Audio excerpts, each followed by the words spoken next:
I wish I had a better story, to be fair. So before my first fight, let me just stop it, because when we first met, you had the chain. Like 500k. And then we have lots of videos where it's like 400, 300, a couple 300. Chris Saniger was like, "All right, get your stuff on, he's sparring." I was like, "I'm not sparring." So him over there.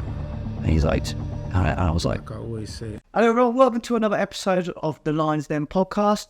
Very pleased to have on Matt "StarBoy" Norris. "Thank you for having me, bro. Nice to be here." Thank you for coming down, brother. How you doing? Oh, bro, I'm brilliant, bro. How are you? Yeah, good. How's the drive up? Yeah, it was good. Like I said, I'm not really used to doing like long drives with 2 hours left. And I already just want it up at 5, make sure it's there on time. It was good, smooth. Good man. So it's been a couple of years since we had you on previously. Yes. We had you on when you were part of the Boxing Takeover. We'll keep on a little bit more about that as well. Yeah, of course. But today, solo journey for you. You're now a professional. Professional, yeah. Side with Chris Saniger. Coached by Darren Hamilton. Darren Hamilton was Former British lightweight boxing champion. Yeah, what a fighter he was in his day as well. Yeah, what a fighter. And no doubt he has so much knowledge to give you as well, man. Oh, bro, he changed my perspective on boxing. And that's the first thing he said to me when on our first session. He was like, "If I don't change how you view boxing, then..." Like, he was confident of it. And within a month, I was like, yeah, a completely new perspective on how I see things. Look, very keen to go into that a little bit later on, but I think first of all, it's about you and your amateur background. Because you are, I can't believe you're still only 20. 20, just 20. It sounds like you were 22 years ago. On this way, you're older than age 12, mate. Yeah. But yeah, so you're 20, and you're turning professional. Tell me about your amateur background first of all. So I only had 16 fights. Okay. But I feel like that's what I did in that time. And what those 16 fights and what I learned from them. So basically, I boxed for a club for about 3 years. Trained religiously every single day. I dieted for 3 years. Trained so hard, I didn't get any fights. So I switched to a gym called Smelters, which is where I had the majority of my fights for. So I had my first fight about 3 years in. When I was 17 when I had my first one, and that was where it started. The story of my first fight's mad.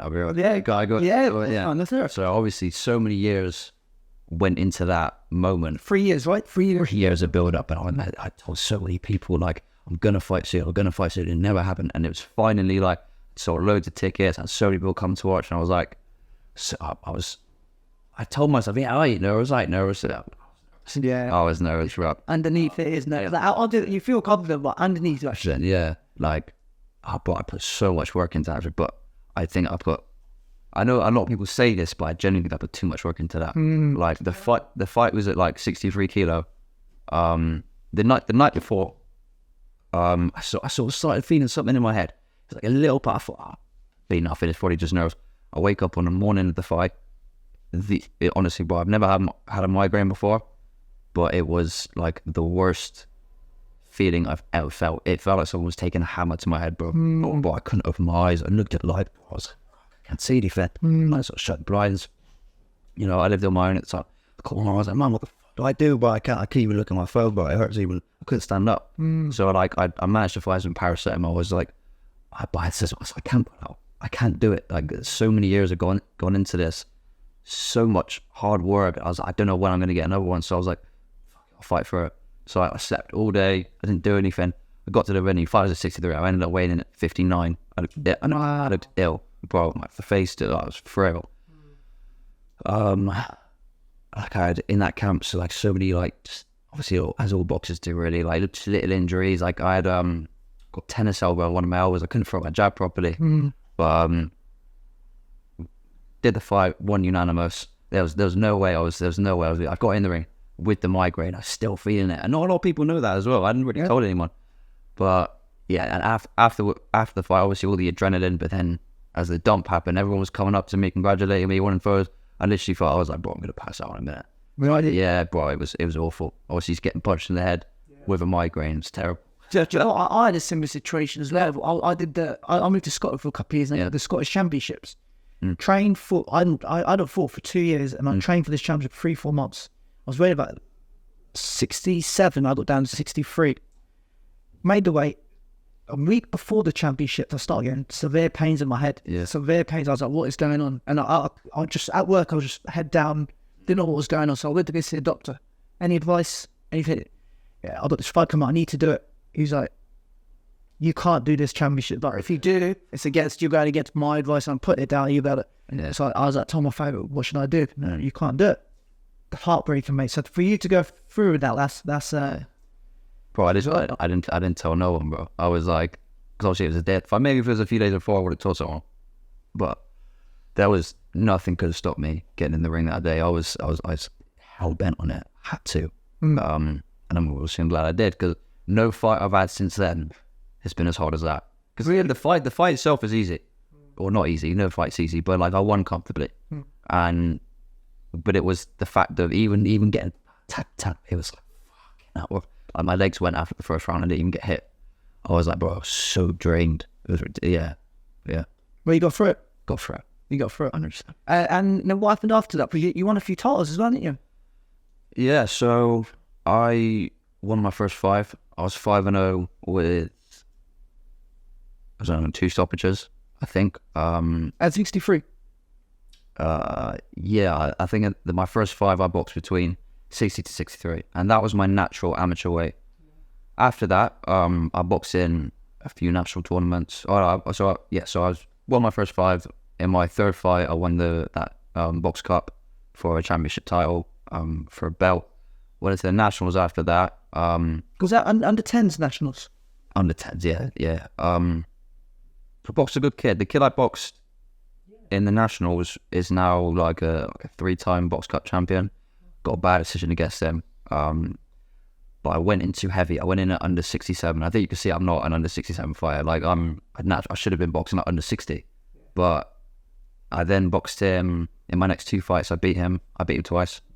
So I put that right there. I think that took me to like 8-1 then, I think, or 7-1.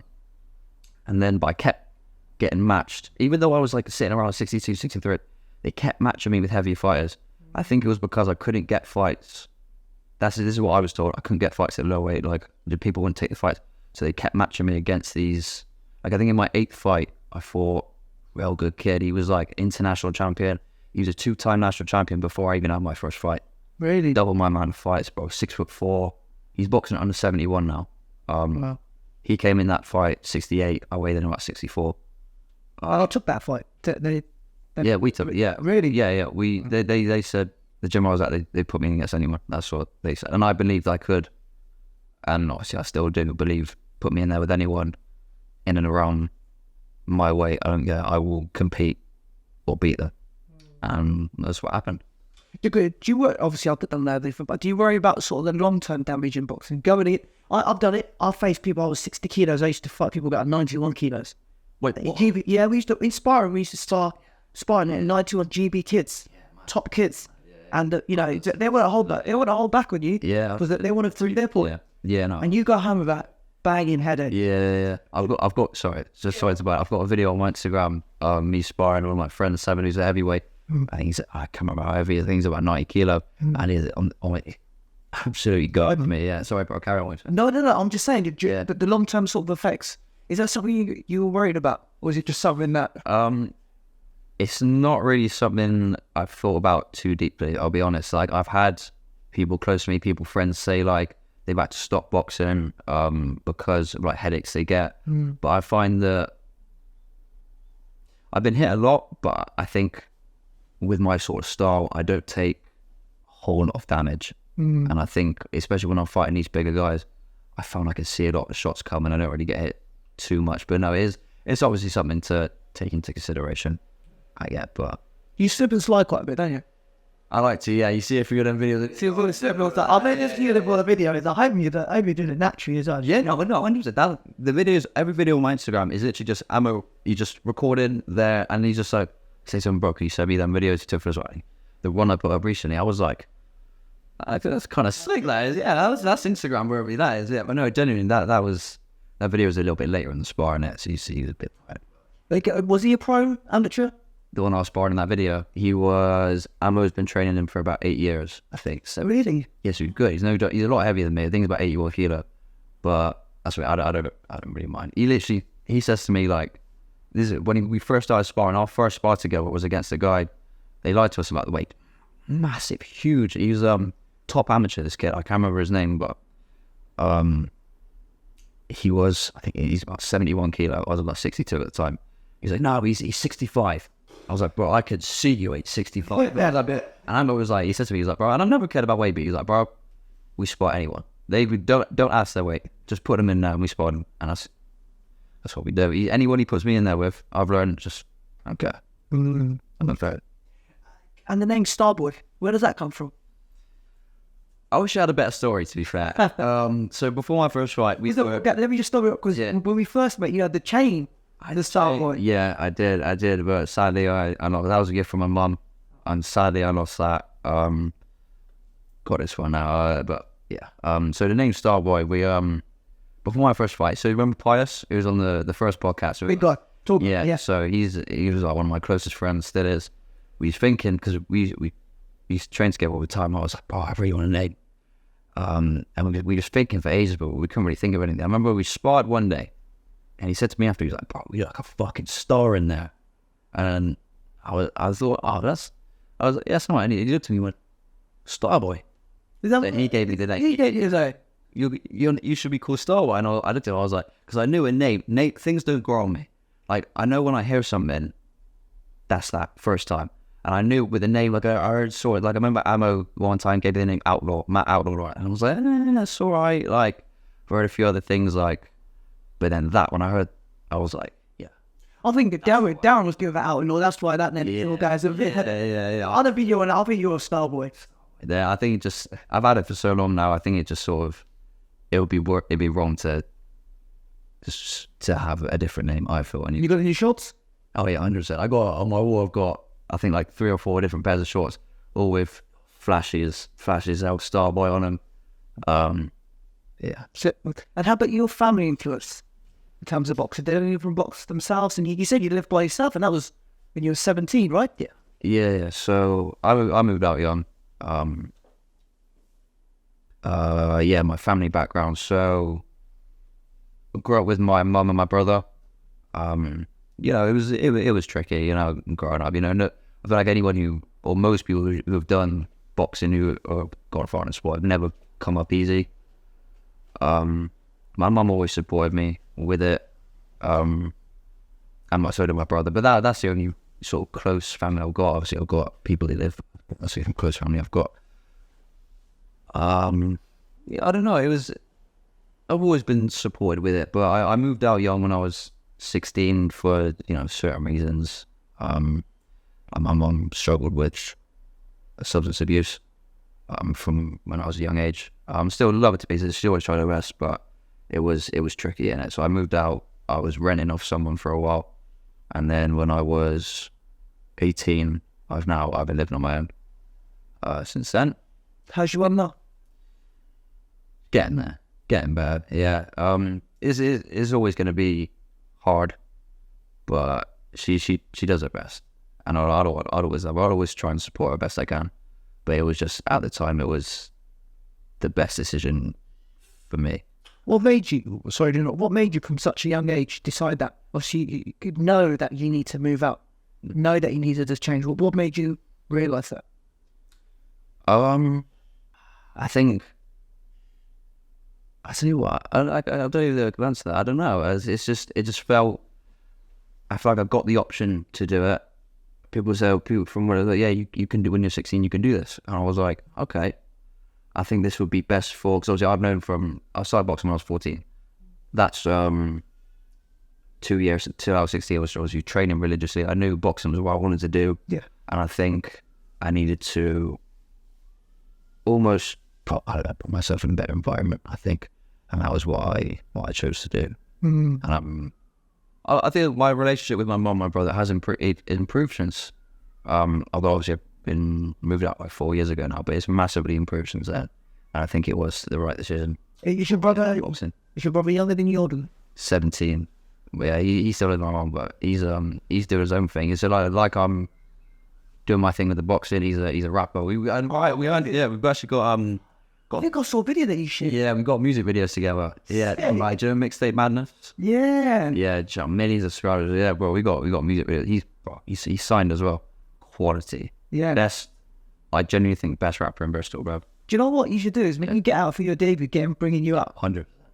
I wanted to walk me out to all my fights. That would be simple. Bro, he's crazy. With it, man. And how did you get into boxing? Obviously, you started 14. How did that all come about? Yeah, so I was telling you about the work I do for Empire Fight Chance at charity. Yeah. Where I get young kids referred to me and I mentor them through boxing. Amazing. I was actually killed on that program. Wow. Which is quite like a full circle thing. So I actually started boxing as a young kid when I just turned 14, who got put onto that program. So it's 1 session a week, hour session with a coach. Because obviously, obviously we just talked about it. I didn't go into too much detail. I had quite a tricky upbringing in myself, my mental health. My whole life I've suffered from social anxiety, which is I've been quite depressed at points, especially when I was younger. So that's how I got put onto the Empire program, and through that, it really did change my life. Like, honestly, it's a life-changing work. A little bit about the Empire program. Boxing is one element of it. What's the other sort of elements of it that it does? So basically, how do I explain it? So we have different points that we need to teach the kids. But it's all through boxing, but we need to relate it back so we need to help them in real life. Basically, the boxing is just a way to get through to them for the real life stuff, to help them in that aspect of life. Got you.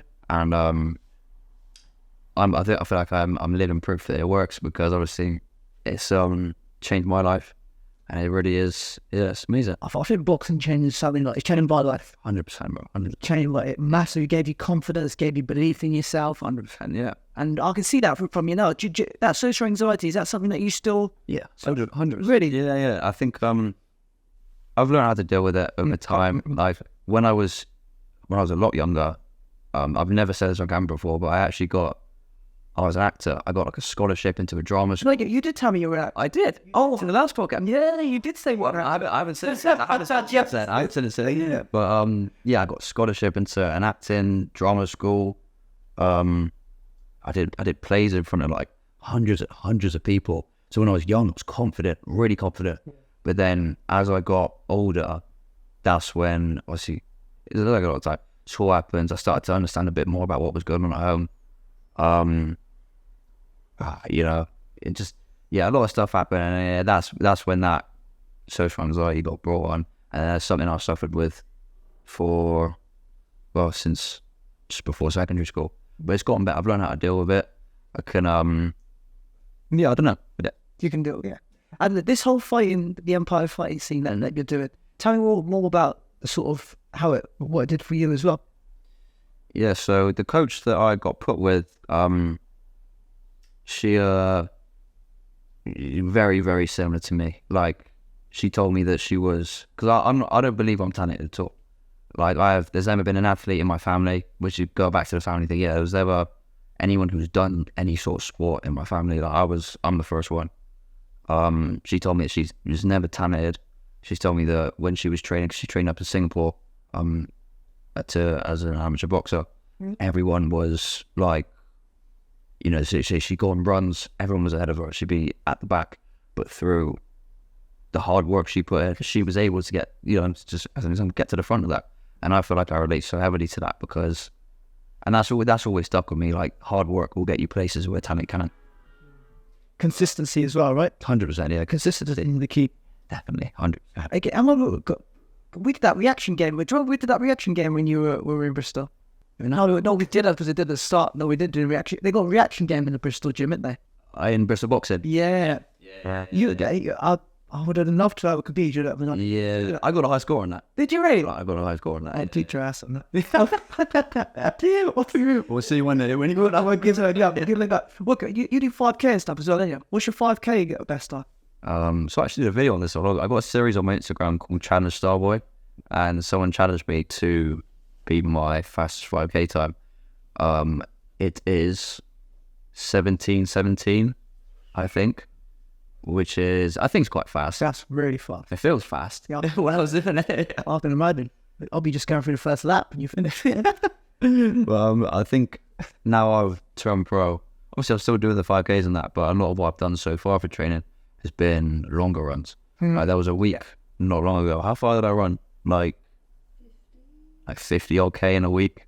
50 kilometers. Yeah, and I think it's probably not going to be every week as much as that, but that's roughly like every run was like between 7 to like 12K.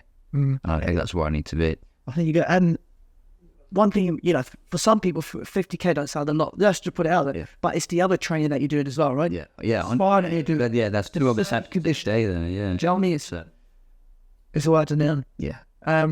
Turning pro, 20 years old. Yeah. For me, it feels like a long time ago, man. Yeah. I know.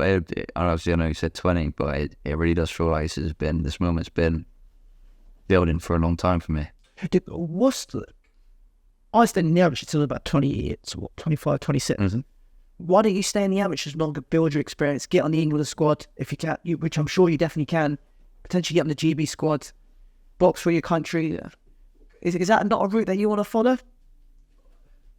I've spoken about all those things with people before, coaches I've had, obviously Darren, but from the first day I walked in the gym when I was 14, the coach asked me, what do you want from boxing? And at that point, I didn't even really know. Obviously, it's my first session. I looked at her and I just said, see that wall of champions at Empire? I said, I want to be up there. How am I going to do that? Being a professional boxer. In my head, I would rather have... I did the amateurs for, you know, I feel like I got so much experience that I fought all different styles in just those 16 fights. I know it didn't sound like a lot, but I think not only has it prepared me well, but I was going to say something a second ago. I've lost it. What was I saying? Sorry, my bad. World of Champions. World of Champions. Yeah. I thought, that was it. I think I'd rather have, say if I did stay in the amateurs till I was even 23, I would rather have 3 years of professional experience than amateur experience, considering my goal is to go far as a professional. So that's what, say if I have 4 fights a year, which is what the contract said, 12, that's 12 extra fights as a pro that I could have in pro training camps, you know, get a sparring that I might not have before as an amateur. So I think that was, if my goal is to be up there, make all the money that I wanted from boxing, get the world titles, this is where I need to be in professional ranks. Is the pro game about earning money or is it about achieving belts? It's a bit both. I think, I think obviously every fighter's dream is to win world titles.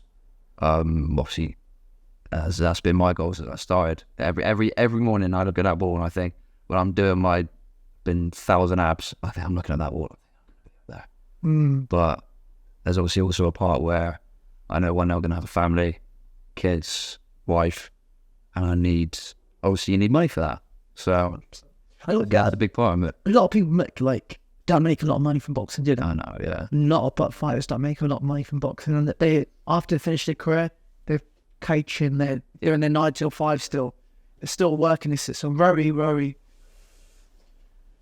sport to make a living at. Yeah, no, it is 100%. Very tough sport. I know. Yeah, what do you reckon this rise of this whole YouTube boxing and all this misfits and all that? I think there's so many positive things to take from it. Like, this is one thing I'm trying to take from it as well, is if you have a following, people will watch you.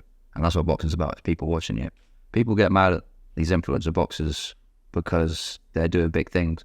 They're doing big things because they put in hard work outside of boxing to build these followers, because that's not easy to do. I'm trying to do it. It's hard. It's really hard to get people to like you, you know, buy the fight, watch the fights. Even if they're not good boxers, they're still doing a lot of, you know, hard work for it. And I think actual real boxers can take something from that. And social media, huge thing, massive. It could make the difference for how much money you make in boxing.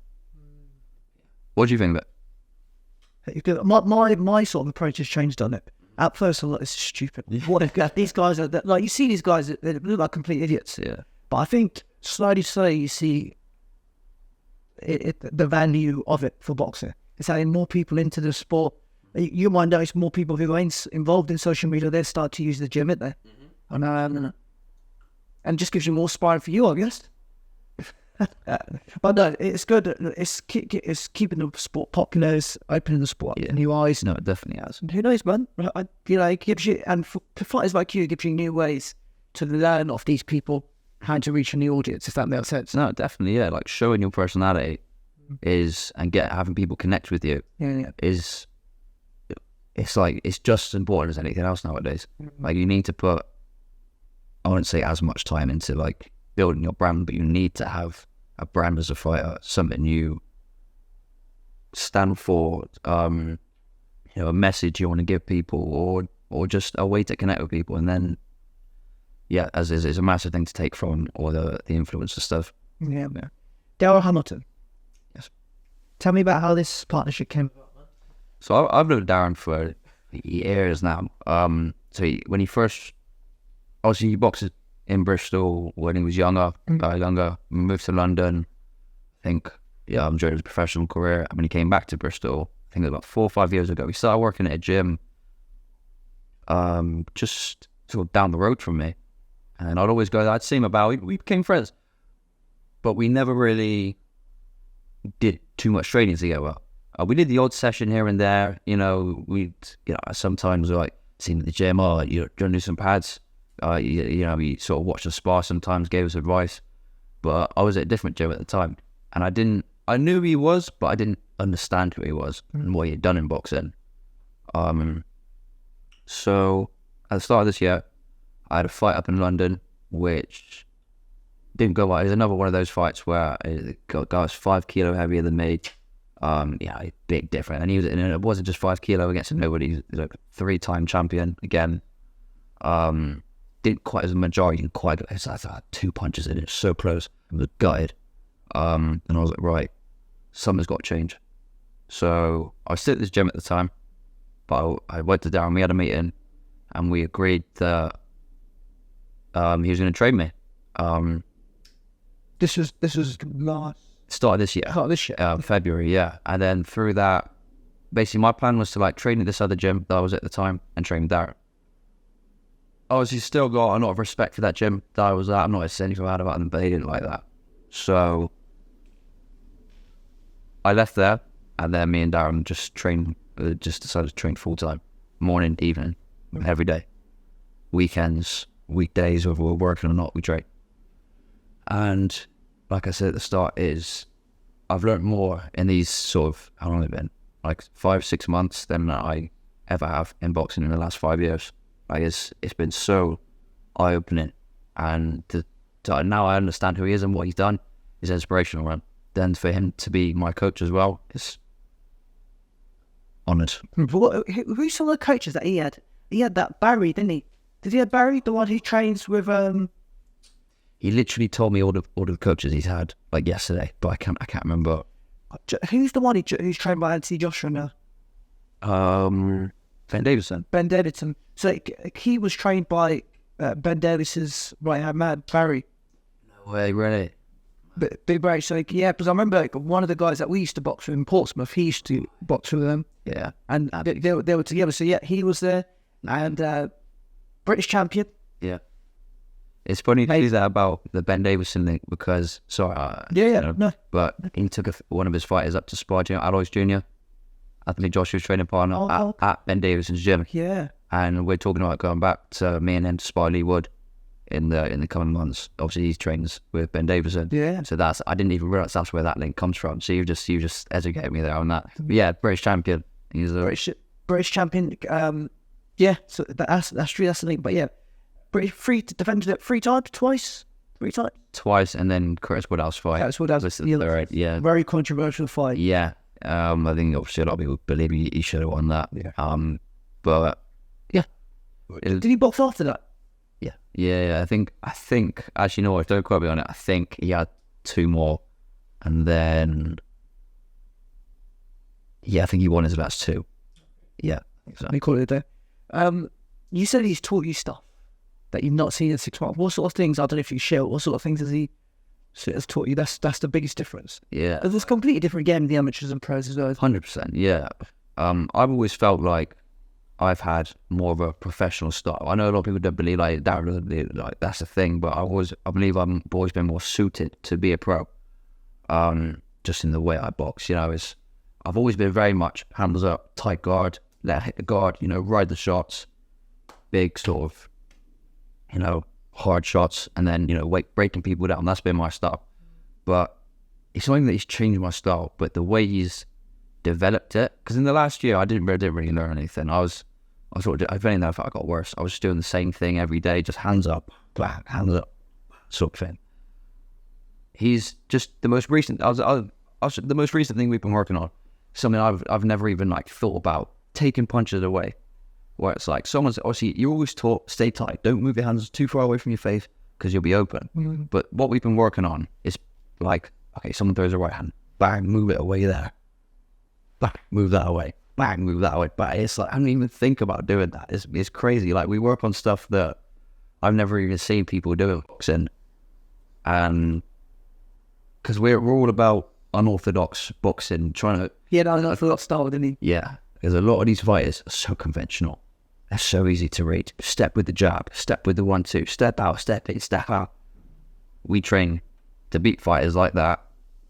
Well, we've trained to beat any fighters, but it's just stuff you would see us do it. And I'm not saying anything. I'm not saying that's wrong at all, but it's just so unconventional what we do. And when I'm sparring these guys, like we'll get onto some of the people I spar in a minute, but when I'm using it against them, it's like I should be competing with these guys, but I am getting better at them using these unorthodox, crazy methods that I never even would have crossed my mind. Yeah, that's the sort of stuff that we've been sort of working on. You guys create some crazy videos as well. Yeah. It comes up with those ideas. Jumping out of a car and like wearing these hats and I want you dressing you. The boxing detective. Yeah. Boxing detective. Yeah, as well. We both he's a character. He's got something crazy on it, and his rapping skills are brilliant, aren't they? But the rapping, rapping. Yeah. He's bro. He's crazy. And like he's good at so many things. Like with the acting stuff, like say like the videos we do, like in the morning, we get to the gym so early. Like we're literally there, waiting for the gym to open. We go in and we're like, right, before we train, just quickly do a video. Like that boxing one, I had a fight up in Manchester, had like a 2-day tournament. Won the semis against it's a good kid, a really awkward southpaw. Finals, I boxed a champion, a really good record.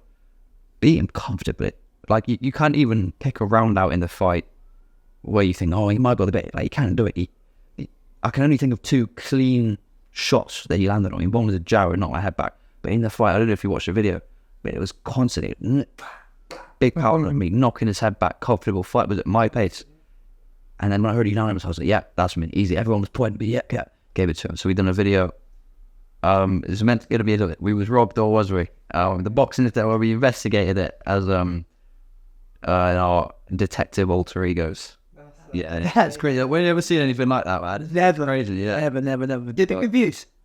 It was alright, I don't know. Like, I think we've said, like, we don't expect great views to start with because it takes so long to build, as so much, like we said, consistency is key. Yeah. To build an audience, a fan base, people who are going to come back and keep watching. But it got a good response. It got a really good response. People loved it. And we're open to do more. You want to talk about the Boxing Takeover? I don't mind. Yeah, of course. That was a great thing you guys had going on there as well. It was as well, yeah. We obviously it's like I said to you, we just as we sort of parted ways, that's when we started to really pop. Like every video, Instagram, TikTok, especially TikTok, every video without a doubt would hit 20-30k plus. And then we get like odd videos out. I think our most videos got like 500k. But then we have lots of videos where it's like 400, 300, a couple 300, 200k on one, couple 100k videos. And like it was a really good dynamic between all of us. And you know, I ain't got any bad blood between. There's no bad blood between any of us. You know, I don't think. But it was just difference of opinions. Hope you start again though. Yeah, maybe one day. Yeah, we'll see. But yeah, again, I haven't got anything against them. And your training, how does your training look like now? It's tough. It's so tough, right? So when I was boxing, apart from the last training camp which I had with Ammo, it was basically all my training was before was, all right, long run, box, spar, pads, go. Yeah. Now, this is an example. What I do on a Monday. So tomorrow, what we'll do: get up 5:30, into the gym for 6:30. We train from 6:30 till around 10:30 to 11. But a lot of that, so like the first hour would be learning. So it's not too high pace or anything. You know, we're working on game planning, technique. You know, like I said, doing all the, you know, he's teaching me things. About hour and a half, and then we'll go into these mad fitness drills in the back. Like bro, I can drill these gone about, it's crazy. And then we go into like we'd either like spar most mornings, but then he'd make us spar for like 20-30 minutes, and then I'd always finish it off with a run. If I was doing training, I want to do 5k, bomb that, abs, and that usually takes about 3-4 hours. So that's in the morning. And then, you know, most evenings they'll make me come back, spar if I haven't sparred in the morning, or just do like another hour or 2 hours of technique. Or if I didn't run in the morning, I'll do a long run later in the day, S&C. So yeah, every day, 2 to 3 sessions of just... How does work fit around that? Or are you working part-time until you... So yeah, part-time. I work 4 days, but some of the days aren't too long. Like Saturday, I work a half day. Days I work 4 days. Tuesday, Thursday, Friday. But we get there. So because I start work at 10:30 and I finish at like 6:30. So that gives us all the time in the morning. We get there really early, train all through the morning. And because I work in a boxing gym, sometimes when a session doesn't come in, just come in out for an hour. You know, and then I train after work as well. Because obviously 6:30 till like 10 hours there. I'm going to ask you about your work as well, but I'm really intrigued. I should ask you. Yeah. Do you get a lot more respect from the kids because you've been through the program? When I tell them they can relate to me, yeah, they're like, oh, right, so you've been where I've been. Like, so that's why, because I know how nerve-wracking it is to walk through the doors for the first time. I didn't say a word, bro. I was looking at the floor, so I didn't want to talk, so I can understand when I tell them, like, bro, I know exactly how you're feeling. It does help them to open up and almost give them someone, like, to look up to, I guess. Do the kids talk to you, like, individually about what they're going? Yeah, 100%. Yeah, obviously it takes a while. We have a 20-week program with each of them. So in those 20 weeks, they can open up to us about anything.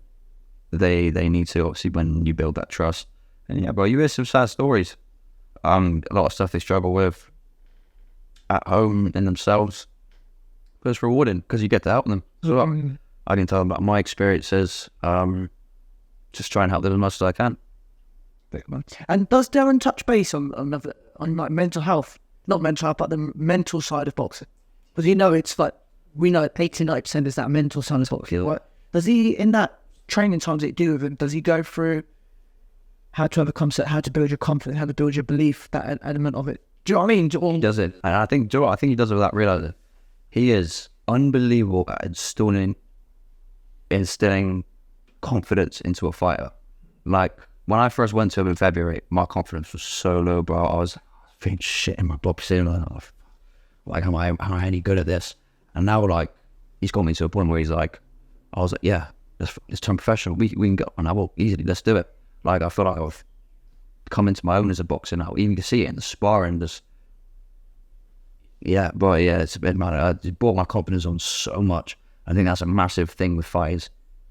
Confidence. Feeling good in themselves, and yeah, he's brilliant at that. And it will just talk to you. It'll say like, oh, you smashed that spot, boy. That was amazing. You look at boy, yeah, sort of thing. But it's in that way, so he won't go for it specifically, but it's what it will do over the course of like 6 sessions. It's like, and it'll just call me randomly, and I'll just be like, oh, bro, you got sparring here. Just remember, bro, you're amazing. You know, if he said to me one time, if I could come back as any fighter, I'll come back as you. You've got everything to become a champion, and I wouldn't be working with you if I didn't believe that. So it's that sort of thing that when you hear that from British Champion, it's like, wow, I can do this. Are you some of the guys that you spar or you have sparred? So I think there was during that last camp, that was probably the best sort of time for sparring I've ever had. But I sparred some top boys.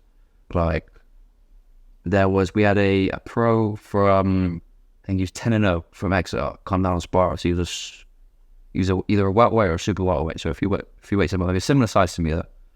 And I was like, right, he's coming down to spar. And I was like, right, cool. I didn't know nothing about him. I was looking at his Instagram. I was like, right, he looks strong. So I come in that morning. I was razor focused. I was like, hey, this was the first fight we had at this camp. Where I was like, because there was a lot of fights with this, I don't know which I'll go through, but like, right, I got in there with him. I was like, right, I ain't letting you come to my gym. I was that. You let him know straight away. It was a bit off. And I let him know all throughout the spot. Obviously, he's a lovely guy. But I obviously didn't know him at the time.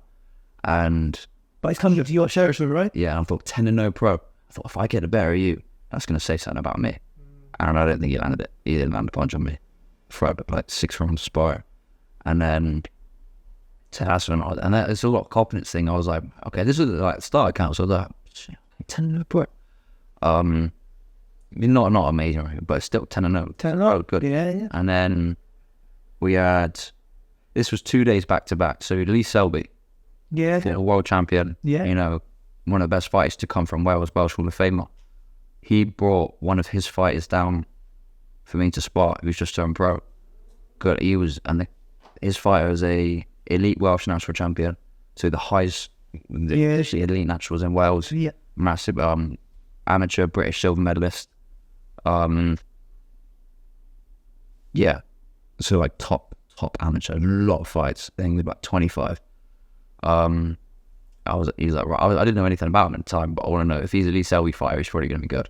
So I got in there with him. Really back and forth spot. And again, this one I know nothing about him. I'm at 16 amateur fights. So I mean, I'm competing with people I shouldn't be competing with. And I would go out, I was like, you got better at that.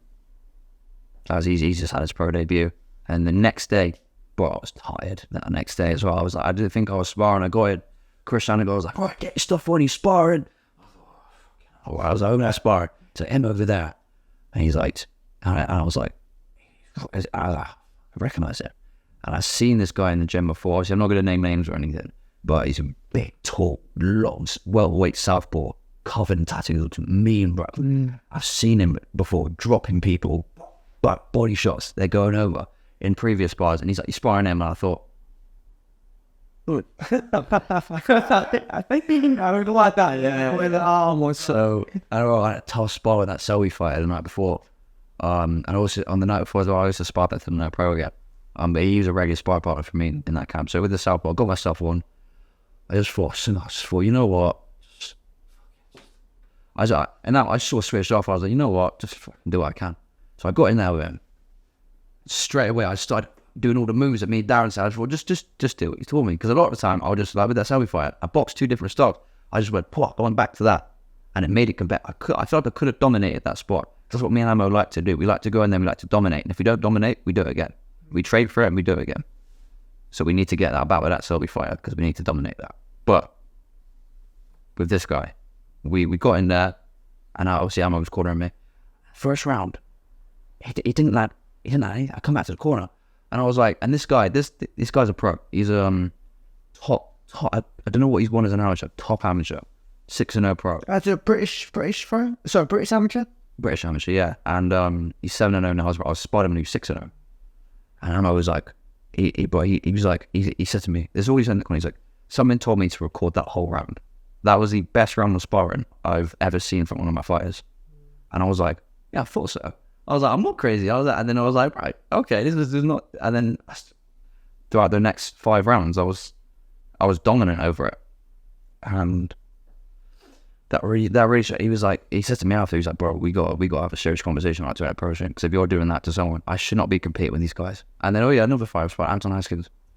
He was my last spar before I went into my recent box comp. Is that Haskins' son? Lee Haskins. Lee Haskins' son. What weight is he? It's super lightweight, I think. And that was, again, Harringay silver medalist, solid 10-0 professional. You did Harringay? We don't know. I haven't done Harringay, no. I wanted to do it, but I think it was, the entries was too late. It was too late on it. Harringay's a famous box club, obviously, in Alexandra Pedersen's. That's it. Yeah, it's on the zone now as well. Is it really? Yeah, it's a live stream as well, which is crazy. But yeah, me and Anton sparred, and like I said, I shouldn't be competing with any of these guys. I shouldn't be competing. On paper, I shouldn't. But I am, and I'm getting the better of most of them. Me and Anton was a good spar. That was a really good spar. But again, it shouldn't have been on paper because of his experience. But it is. And then that 6-0 southpaw that I spotted after his ammo was there. He texted me. He was like, bro, I was in Turkey at the time with my girlfriend, and he texted me. He said, bro, you need to turn pro, because he was there watching it. What you do to both of these guys, he's like, bro, you can go all the way. So as soon as I got back, it's like I said, we went straight into Saniger's office. I was like, right, want to do it? He's like, yeah, right, cool, contract out, sign there, photo, cool, let's do Instagram, announce it, and that was that. Literally, so there was no process of like, I'm turning pro, negotiations. It was just contract out straight away. All right, cool, looks good. Really? Because I signed the same contract that Ammo and like Selby signed.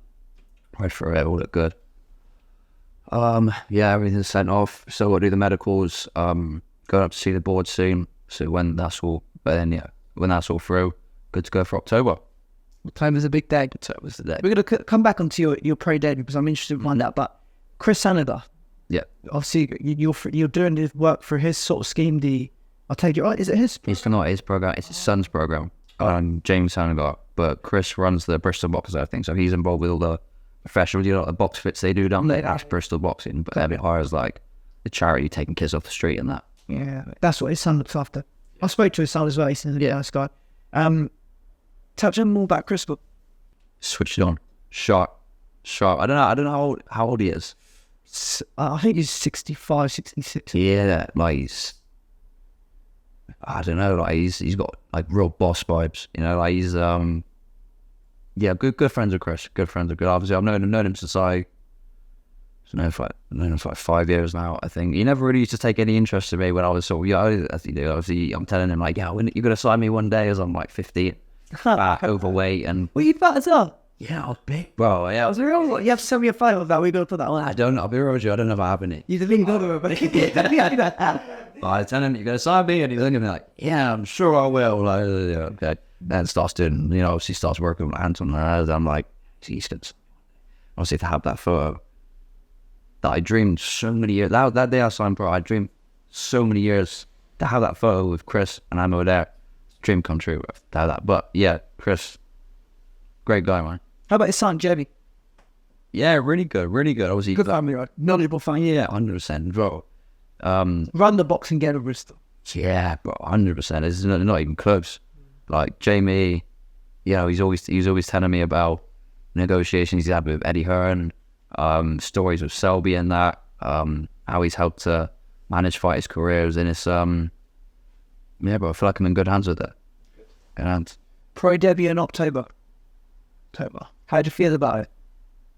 Originally, I thought it was going to be September, but whenever it is, I'll be ready. I feel so relaxed for it. I feel like I said, in the amateurs, you cannot. I don't believe. Obviously, everyone will have a different opinion. I do not believe truly you can see who the better fighter is over 3 rounds.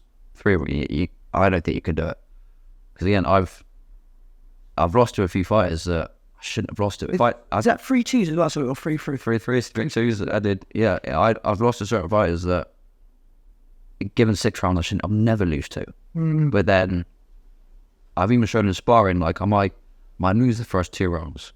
3rd round's a close round, but then natural fights over. But then 4, 5, 6, 7, 8. That's when I take over. That's when I start to dominate. That's when I'll be stopping. That's when I'm stop people like in sparring. I feel so relaxed for it. Feel ready for it, and I'm gonna put on it as a performance. Do you know where it will be? Bristol. It will be down here in Bristol. So yeah. And you'll let us know tickets and stuff out to you. 100%, bro. We'll come down and support, man. I'm looking forward to seeing the journey, brother. And just lastly, for the finish on your journey, but any advice for youngsters that are listening? Because you're teaching youngsters, you do a lot of work in the community, which we know about. Any advice that you give them to follow? I think there's a few things we've said. First of all, consistency. I know so many fighters, so many unbelievably talented fighters that were better than me when we've been training together over the years, like so much better than me. I thought, like just unbelievable. But then they stopped. And then, they've stopped and they've started again. They've stopped, they've started. And slowly I've overtaken them just off hard work. So consistent, you have to stay consistent. Even if it's just something little every day, do something. Even if it's just like even a 2K run, as long as it's something. 3 rounds of shadow boxing, it all adds up. I think it sounds cliche, but just never giving up. I've had injuries where I've been out for 10 months to a year. My wrist, awful wrist injury. There were so many times in there people were telling me like, just stop. It's been too long now. You need to go do it. No, it's gonna happen. I will get better. I tore my Achilles at the same time. I couldn't even run. I couldn't do anything. Yeah, and I thought I can't think. Mental resilience. I'm not giving up. I'm not doing it. I put too much into this. Told too many people I'm going to do it. My mum told me from the day, from when I was a fat little kid, my mum was like, I believe in you. You're telling everyone that. Say like, we walked into the doctor's office. He's going to be world champion one day. Oh, mum was saying that. Obviously not. Everyone looked at me like glass of 1 key oversized clothes, mop hair. No one's looking at me thinking that's going to be a world champion. But I believe now more than ever it's going to happen. It's because I kept believing. So believe in yourself, back yourself all the way, and don't let anyone tell you otherwise. Love that. Matt, thanks very much for coming down, bro. Really enjoyed it. And I'm looking forward to seeing the journey, man, of where you get to. I look forward to some more videos of you and Darren as well. Yes, coming soon. Coming soon. Not a yes, bro. good stuff, bro. And thank you, man. Thank you for listening, guys. Cheers.